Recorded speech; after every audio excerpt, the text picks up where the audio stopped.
के लिए ठाकुर जी प्रकट हुए, हरिदास जी के लिए बिहारी जी प्रकट हुए, भले ही वो युगल ही एक होकर के आए हैं। राधा वल्लभ जी हितरवंश महाप्रभु के लिए प्रकट हुए, राधा रमन जी गोपाल भट्ट गोस्वामी के लिए प्रकट हुए, गोविंद देव जी रूप गोस्वामी, मदन मोहन जी सनातन गोस्वामी, मधु पंडित के लिए गोपीनाथ हुए, लेकिन हरिराम व्यास जी के लिए तो जुगल प्रकट हुए, राधा सहित ठाकुर जी प्रकट हुए, इसलिए जुगल किशोर नाम। इतने बड़े रसिक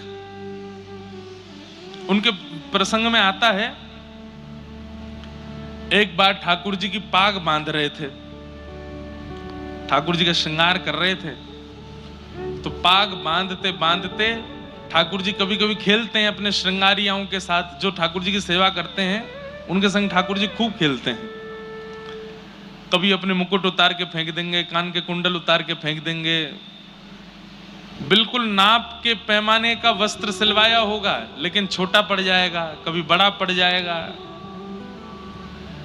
कई लोग शालिग्राम जी की सेवा करते हैं तो जब स्नान कराते हैं तो उछल के नीचे लुढ़क जाएंगे। लड्डू गोपाल जी स्नान करते करते 3-4 बार लुढ़क जाएंगे, खूब खेलते हैं ठाकुर जी। तो हरिराम व्यास जी के संग ठाकुर जी खेल रहे थे। कैसे? वो पाग बांधे और जैसे ही पाग बांध करके पाग के ऊपर सिरपेच लगाने के लिए नीचे सिरपेच उठावे, इतने में क्या देखें कि पाग ढीली हो गई, पूरी मुंह पे आ गई, नीचे गिर गई। 1 बार 2 बार 3 बार 4 बार 6-7 बार जब पाग बांध दी और बार बार खुलने लगी तो हरिराम व्यास जी बोले ये पाग पहननी नहीं है, शायद इनको दूसरी लाता हूं। दूसरी पहनाई तो वो भी उतार दी। तीसरी पाग लाए और जब तीसरी पाग बांधी तो किसी ने बाहर से आवाज लगाई, बोले जल्दी दर्शन खोलो, इतने सारे दर्शनार्थी खड़े। तो हरिराम व्यास जी बोले जय जय, बहुत देर रह गई है, सुबह तक मैं पाग बांधवे में लगा हूं, जल्दी तैयार हो जाओ, बाहर सबन को दर्शन करने। पाग बांधी, ठाकुर जी ने अब की बार भी पाग उतार दी। तो इतना गुस्सा आया हरिराम व्यास जी को, वो उधरी हुई पाग ही छोड़ दी मुंह पे, बोले ऐसे ही खड़े रहो, अब ऐसे ही दर्शन दे दूंगा सबको। अरे सुबह से इतने लाड प्यार में आ गए हो, इतने ज्यादा जो है बिगड़ते जा रहे हो, इतने भाव से हम सेवा करते हैं और आपको बिल्कुल चैन नहीं पड़ता है, एक पाग नहीं बंधवा रहे हो, खड़े रहो ऐसे ही, नहीं बांधनी अब पाग, और ऐसे ही दर्शन करा दूंगा सबको। अपने पुत्र को बोल गए भोग आदि पधरा करके दर्शन खोल देना, मैं जा रहा हूं। बोले पिताजी गुस्सा क्यों? बोले ये ऐसे ही काम है यहाँ के, छलिया के पूरे दिन यहाँ की सेवा करते रहे, एक पाग ना बंधवा रहो, गुस्सा करें।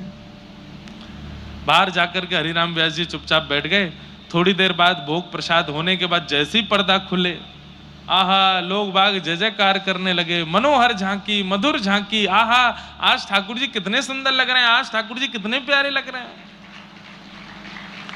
तो हरिराम व्यास जी बोले ये लोग मुझ पे व्यंग कस रहे हैं, ये लोग जरूर मेरे ऊपर व्यंग कस रहे हैं, टेढ़ी मेढ़ी पाग है, पाग पूरी खुल गई है, तो मुझ पे व्यंग मार रहे हैं कि देखो आज कितने बढ़िया ठाकुर जी सजे। कोई दर्शनार्थी बाहर आया रोता रोता, बोले व्यास जी आज की झांकी तो नेत्रों से जा ही नहीं रही है। बोले सच बता? बोले और नहीं। बोले उधरी वही पाग में तुमको बड़ी बढ़िया लग रहे हैं ठाकुर जी। बोले उधरी वही पाग, आज ना तो मुख दिख रहा है, ना चरण दिख रहे हैं, ना हाथ दिख रहे हैं, आज तो दृष्टि पाग पे ही अटकी भैया, इतनी सुंदर पाग ठाकुर जी पहन के खड़े हैं। भीतर जाकर के जैसे हरिराम व्यास जी ने देखा तो क्या पाया, आज इतनी सुंदर पाग और उस सुंदर पाग के ऊपर 10-15 मोर पंख ऐसे लटका करके ठाकुर जी ने इतनी सुंदर पाग। पुत्र को बुलाया, हरिराम व्यास जी बोले तूने बांधी पाग? बोले नहीं पिताजी, आप जैसी छोड़ गए थे वैसी थी, पता नहीं कैसे बांध ली। तुरंत हरिराम व्यास जी के नेत्र बंद हो गए और नेत्र बंद होते ही मन में झांकी प्रकट हुई, क्या कि जैसे ही ये, अरे सुनो तो बात, चेन्नई वारेन की जय हो, बात तो सुनो पूरी। मन में झांकी प्रकट हुई कि पाग बंधी कैसे, तो नेत्र बंद करके जब देखा तो क्या पाया कि मैं तो उधरी भाई पाग छोड़ के बाहर चलोगे और गुस्सा में। तब प्रिया जी, तब किशोरी जी आई और किशोरी जी ने आकर के देखी, हैं ऐसे बुरे बाबड़े से बन के खड़े हो ठाकुर जी, ये पाग क्यों नहीं बांधी?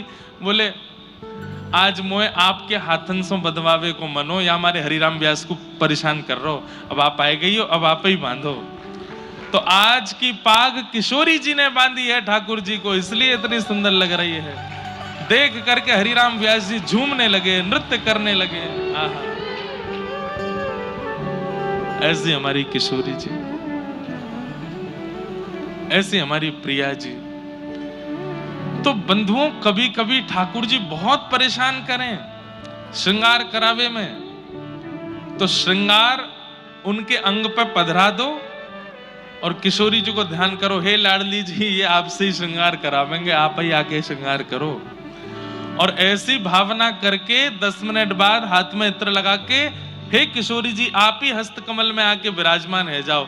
आप जैसे ही श्रृंगार करोगे ठाकुर जी देखना एक वस्तु भी नीचे नहीं गिरेंगे, तुरंत उस श्रृंगार को स्वीकार कर लेंगे, तुरंत स्वीकार। क्यों? अब आपने श्रृंगार नहीं किया, अब आपने किशोरी जी के भाव से श्रृंगार किया। तो कभी कभी ठाकुर जी श्रृंगार अगर धारण ना करें, किशोरी जी का स्मरण करके श्रृंगार धारण कराओ। कभी कभी किशोरी जी के भाव से भी श्रृंगार धारण नहीं करेंगे तो यशोदा जी के भाव से श्रृंगार करो, हे यशोदा मैया आप ही हस्त कमल में आ जाओ, आप ही श्रृंगार करो। फिर श्रृंगार करोगे ठाकुर जी, रोज नहीं।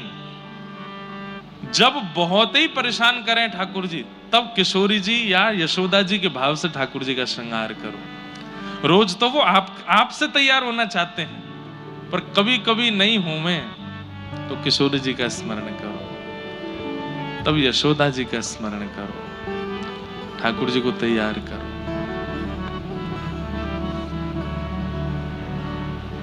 तो हरिराम व्यास जी इतने बड़े रसिक संत, एक बार एक सभा में भक्तों की चर्चा हो रही थी तो किसी ने कबीरदास जी का नाम लिया। कबीरदास जी के भगवत धाम गमन के बहुत वर्षों बाद हुए हरिराम व्यास जी।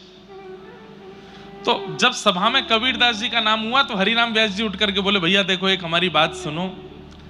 कबीरदास जी वैकुंठ गए होंगे, कबीरदास जी साकेत गए होंगे, कबीरदास जी गोलोक धाम गए होंगे, पर निकुंज में उनका प्रवेश नहीं हुआ होगा।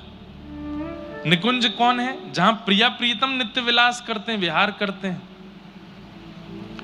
कुंज, निकुंज और निवृत्त निकुंज, ये 3 हैं। कुंज क्या है? जहां सबका प्रवेश है। अभी जो वृंदावन है ये कुंज है, यहां सब जा सकते हैं। पर निकुंज क्या है? वहां सब नहीं जा सकते। अच्छा एक बात और, कुंज और निकुंज में दृष्टि का परिवर्तन है। जैसे अभी आप वृंदावन जाते हो तो आपको कुंज का दर्शन होता है। कुंज में आपको गलियां भी दिखती हैं, कुंज में आपको ठाकुर जी भी दिखते हैं, कुंज में आपको वृक्ष भी दिखते हैं, यमुना जी भी दिखती हैं, ब्रजवासी भी दिखते हैं, भीड़ भी दिखती है, कचौड़ी भी दिखती है, लस्सी भी दिखती है, पेड़ा भी दिखते हैं। पर जब आपकी दृष्टि निकुंज वाली हो जाएगी ना आपको भीड़ दिखेगी, ना आपको गलियां दिखेंगी, ना आपको गंदगी दिखेगी, आपको केवल रसिक ही रसिक दिखाई देंगे, प्रिया प्रियतम दिखाई देंगे और उनका नित्य महल दिखाई देगा। ये समझ जाओ। अब आप निकुंज में, अब आपसे कोई बुराई भी करेगा ना, भाई बहुत भीड़ है वृंदावन में, तो हम तो पिच गए भीड़ में, आप कहोगे कहां भीड़ है? अरे 10-15 रसिकों की टोली डोल रही है, सबके मुख पर राधा कृष्ण है, आपको कुछ भी दोष नहीं दिखेगा। फिर तो समझो अब आपकी दृष्टि निकुंज देख रही है। और जिस दिन निवृत्त निकुंज दिखने लगेगा उस दिन कुछ भी नहीं दिखेगा। जित देखूं उतित राधे श्याम, राधे श्याम। हर वृक्ष में कृष्ण दिखने लग जाएंगे, हर कण कण में किशोरी जी दिखने लग जाएंगी। वृंदावन का पल्लव पल्लव, वृंदावन की वृक्ष वल्लरियां, सब में आपको केवल प्रिया प्रियतम दिखाई देंगे। हमारे व्रज के रसिया गाते हैं, हमारे व्रज के रास में गाते हैं कि निकुंज में जब आ जाओगे तो कैसी दृष्टि हो जाएगी। ये देखो श्याम, ये देखो श्याम, यही तो है मेरे जीवन प्राण। नैनाभिराम पंख मुस्कान, नैनाभिराम पंख मुस्कान, बोह मरोड़ लजावत काम, बोह मरोड़ लजावत काम। ये देखो श्याम, ये देखो श्याम, यही तो है मेरे जीवन प्राण।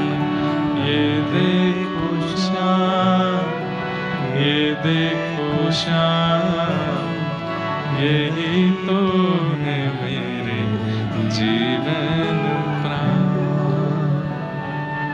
सब जगह ठाकुर जी दिखेंगे, कोई अच्छा कोई बुरा नहीं दिखेगा, सब जगह केवल श्याम सुंदर। ये निकुंज दृष्टि है, निवृत्त निकुंज दृष्टि। समझ गए? कुंज निकुंज निवृत्त निकुंज। अभी आप क्या देखते हो? जाओ कल वृंदावन होके आओ,